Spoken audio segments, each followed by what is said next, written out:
So welcome back to the Beast Game Podcast, and this is a review for Creed 2, and it's directed by Stephen Caple Jr., and it's written by Chio Hodari Coker, who is known for the Luke Cage series. He's also a hip-hop writer, and Ryan Coogler, because he helped develop the first movie. This stars Michael B. Jordan, Sylvester Stallone, and Tessa Thompson. The synopsis says, under the tutelage of Rocky Balboa, light heavyweight contender Adonis Creed faces off against Victor Drago, son of Ivan Drago. So, movie starts off with a fight. Apollo Creed is fighting for the World Heavyweight Championship. He wins. You also get some backstory about Victor Drago, that he's living in the Ukraine, living a tough life, boxing out of gyms and stuff, and so Russell Hornsby plays promoter Barty Marcel.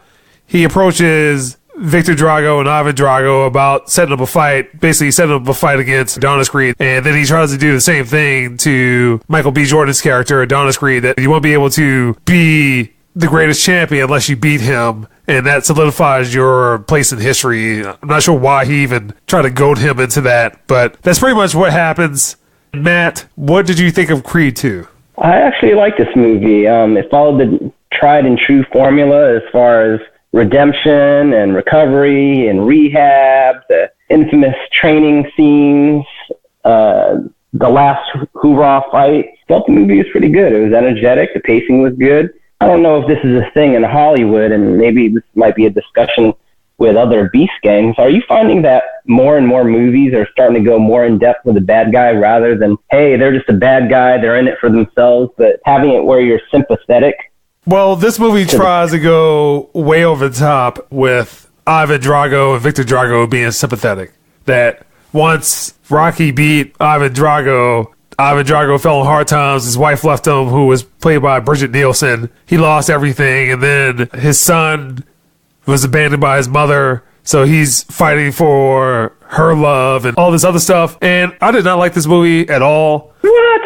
I feel like this movie suffered from the lack of Ryan Coogler. Ryan Coogler now is making billion-dollar franchises, and the reason why Michael B. Jordan is in this movie is because of Ryan Coogler's passion to continue putting Michael B. Jordan in movies when his acting range is only but so far. I feel like this movie is what I thought the first movie was going to be, where it was just going to be kind of corny. And the first movie, I love that movie a lot. It is probably my third favorite, maybe fourth favorite Rocky movie. This one tries to do everything that Rocky 2, 3, and 4 did, all in one movie. Rocky 2, Rocky gets beat up fighting Apollo Creed. He's in the hospital, lack of confidence, and Apollo Creed wants to have a rematch. That happens in this movie, technically. Rocky 3, Mr. T calling everybody chumps. Come on, chump. Come on, chump. Now, you know, world champion.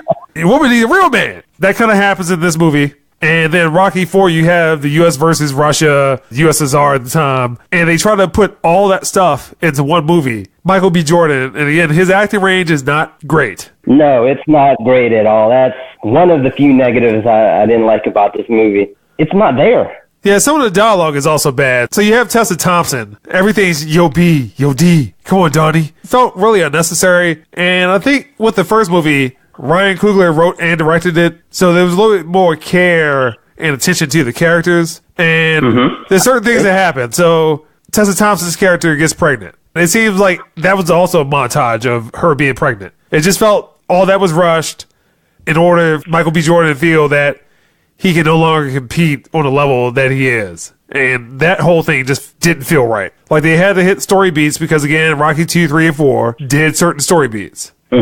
Creed 1 is Rocky 1. The same arc. He loses at the end. He's the people's champion. That's fine. First movie is great. This movie is not good. I was partially falling asleep during the movie because I was bored. Because another thing, again, as someone that does a lot of camera work, the first movie, the boxing was done well. And this one, this is movie boxing. In the first movie, it is TV boxing. From a TV's perspective, as if you were watching it on HBO, Showtime, ESPN. This one is quick cut, quick cut. I didn't like it. That's all I can say. So between Michael B. Jordan and Tessa Thompson, Sylvester Stallone, just like. Did you at least like that part? Did you like him? He is okay. I feel that his character was stronger in the first movie. everybody's character was stronger in the first movie because the first movie is a better movie than this one.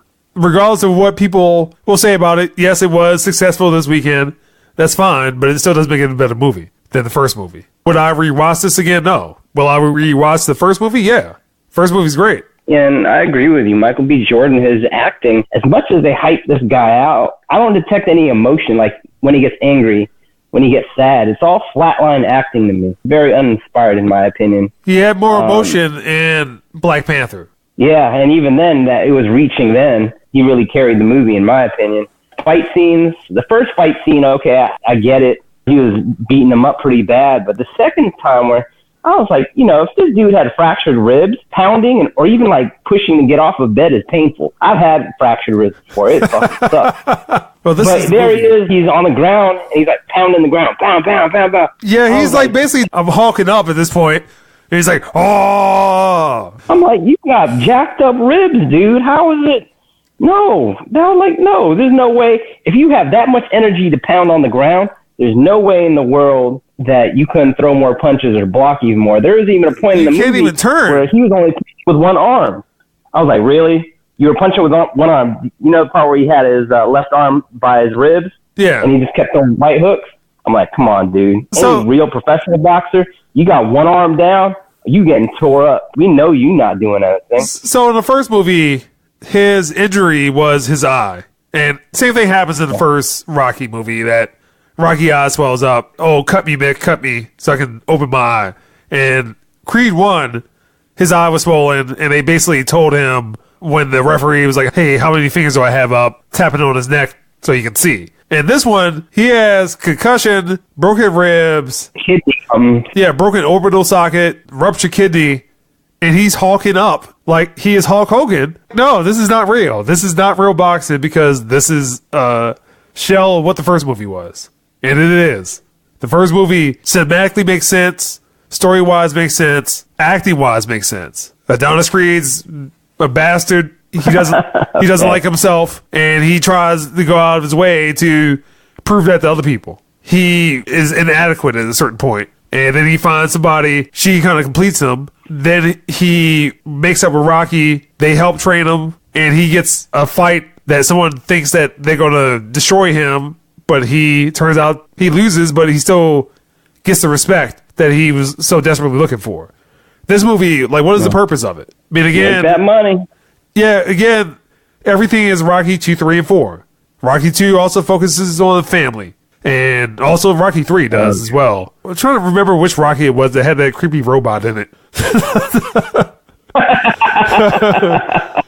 But, Matt, what score would you give Creed 2? I'd give this movie a 7.5. I mean, Michael B. Jordan, they try to stretch him out as much as they could, but he just delivers, in my opinion, a flatter performance. As far as his fiance, I think she was miscasted. She was okay in the first movie. She was okay, but, I mean, this didn't put any light on her at all. I'm just kind of like, she just seemed like more of a filler space than anything. And the fight scenes, I'm like, dude, this was something out of Fight Night, where, like, every single punch was like a haymaker. Really? I'm pretty sure there should be some jabs in there, but I'd give it a 7.5. I mean, this was punch out. I mean, don't get me wrong, it was entertaining, but again, Michael B. Jordan, this hype train's going to eventually end. So I'm going to give this movie a 4.5. And as I said before, the first movie is a much better movie. The first movie to me is like an 8.5. And I did not expect that. Not because Michael B. Jordan. I didn't think that it could be possible that, one, you make another Rocky movie, or Rocky-esque movie, and then Michael B. Jordan or Apollo Creed, Adonis Creed would be the focus. I was like, I don't see how, but they made it work.